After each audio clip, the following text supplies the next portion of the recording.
Hey guys, I'm Alistair and this is the Saucony Hurricane 25.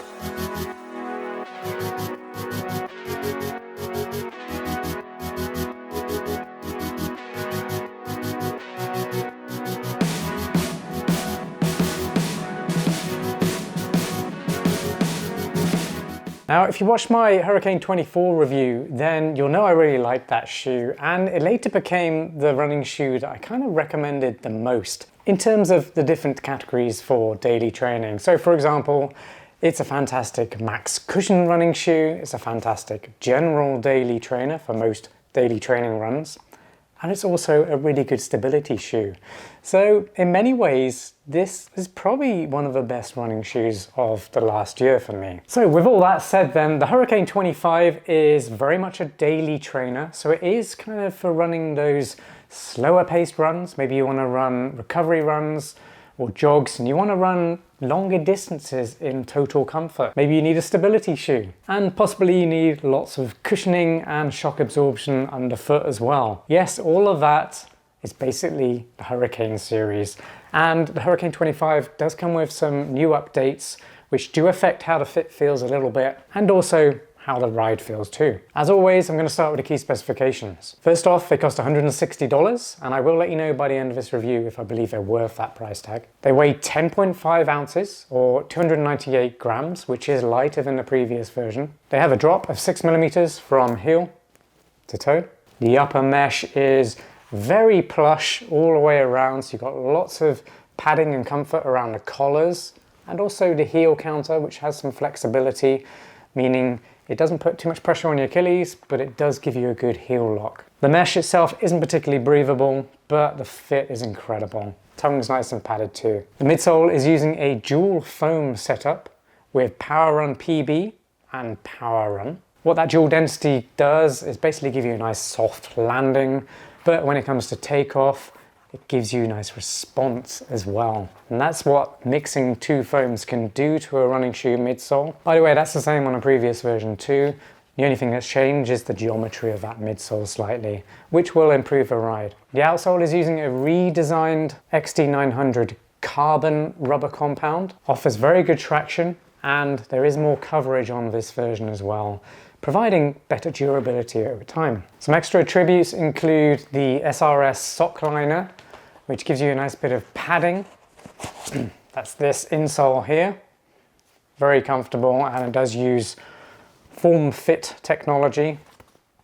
So that just gives you a little bit better step-in feel and that more premium feel as opposed to the previous version. And they use center path technology, which is a support technology to help with those who have overpronation issues. When it comes to sizing and fit, the Saucony Hurricane 25 does fit true to size, and I'll say it has a medium width, but there is a little bit of room in there.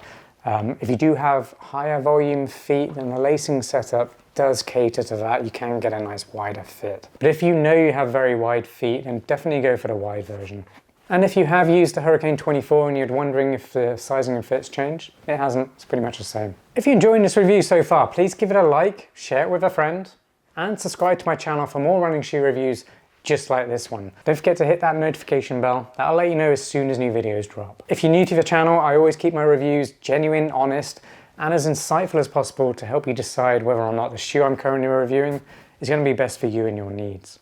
But if at any point you've got a question, just drop it in the comments and I'll get back to you. And as a reminder, you can also find me on alistairrunning.com.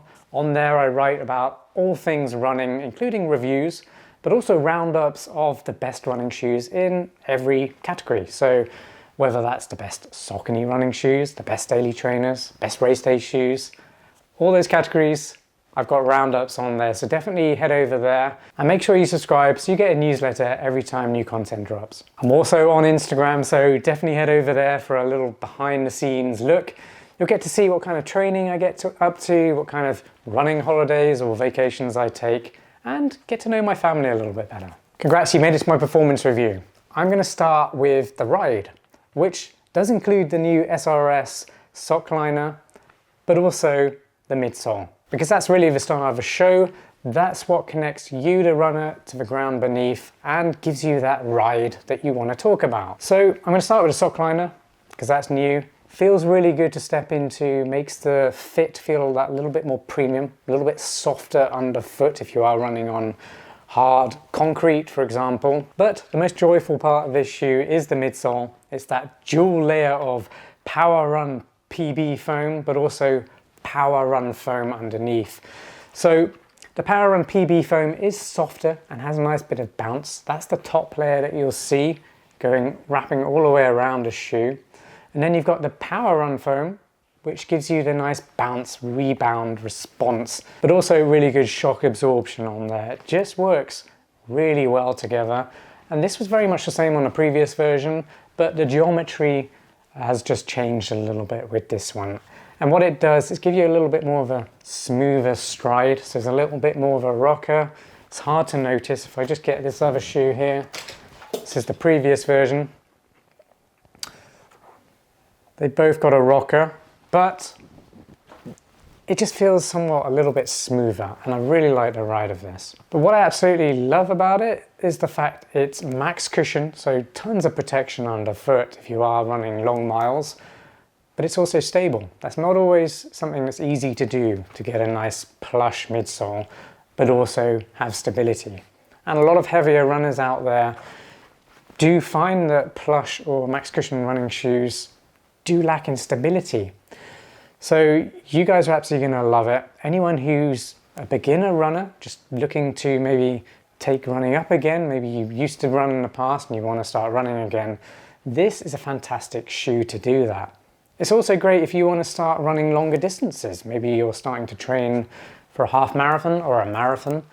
Then this is a very versatile shoe for doing those long runs, also recovery runs, and just those slower paced, not really tempo runs, but just slower, consistent, high cadence runs. This is really good for too. The outsole is really good. I appreciate the fact that Saucony has improved this. They've added extra placement of this rubber compound, which you can see in green. On this previous version, you can see it's orange, the rubber compound, leaving a big space here of exposed foam. And the problem with foam on an outsole is it doesn't have the same durability as a rubber compound, and it certainly doesn't have the same traction either. So Saucony's done a great job of adding more rubber compound, but also making the shoe lighter. That doesn't happen often because rubber compound is inherently one of the heavier materials in a running shoe. So good job, Saucony. I wonder where you've lost weight in this shoe. So that leads me on to the weight loss. The fact it's lighter, it feels snappier. The previous version was a little bit heavy, and I did point that out. That was one of my downsides about the shoe. Even though it was fantastic overall, I just felt if it was lighter, it would be even better. And so version 25, it is lighter, it feels snappier, feels like a better shoe if you do want to be running with a higher cadence. You do really want to be trying to hit that 180 cadence for a really efficient running stride if you are looking to go longer. And a lighter shoe like this with all the cushioning and response and protection, support, stability, just makes it easier to be a more zoned in runner. So updates have been fantastic, still feels very much like the Hurricane, just a little bit more refined. A downside for me then really is the breathability. It's still not a very breathable shoe. So if you are running somewhere hot and humid, like where I am right now in Florida, then if it's a very hot day, you're going to notice your feet heating up within this shoe. If you run somewhere that's not that humid, maybe cooler temperatures, then you're going to be absolutely fine. And if you are running in the cold, having a less breathable upper mesh is actually going to be good. It's going to keep your feet warm. So pros and cons really depends on the type of running you're doing and where you're running. So just be aware, breathability is not great, but it's not a deal breaker. Well, you've made it to my final verdict. Are they worth $160? Well, if you've followed along throughout the whole review, and if you have, by the way, thank you, really appreciate your attention, then you'll know that this shoe is pretty fantastic. You know I'm liking it. It really is a very versatile daily trainer. It's not a super trainer, which allows you to kind of run faster, more up-tempo runs as well. But for all the slower runs, maybe 5 minutes per kilometer pace and slower, this is fantastic. And I didn't mention the fact that this midsole is actually really good for heel strikers and forefoot strikers. The cushioning and response all the way across the length is fantastic. So if you do heel strike or if you forefoot strike, then it will perform really well for both those scenarios. I love the fact that it's just a really stable shoe considering how much cushioning there is in there. And the upper is just incredibly comfortable. It's not very breathable, but the padding around the collars and the heel counter, the tongue, it just gives a really good heel lock. And it's very easy to get a nice fit. And I know a lot of runners are going to absolutely love this shoe. I recommended the Hurricane 24 to so many people on this YouTube channel, and pretty much everyone, I don't think anyone said they were disappointed when they went out and bought it. So that's certainly a good thing. I even recommended it to my best friend. Maybe you can come along and comment and say, wow, thanks Alistair, really appreciate that recommendation. Make sure you do that, John. So, an overwhelming yes from me. The Saucony Hurricane 25 is still an awesome daily trainer, offering stability, max cushion, and a really comfortable ride. So if that's what you're looking for, I highly recommend you go with the Saucony Hurricane 25. You won't be disappointed, I promise. Thanks for watching this review. I really hope you enjoyed it. I hope it gave you enough insights into whether or not this shoe's going to be for you. But again, if you've got that dying question that you want to ask, just do it in the comments down below and I'll get back to you. Thanks again for watching, and I'll see you on the next one. Peace.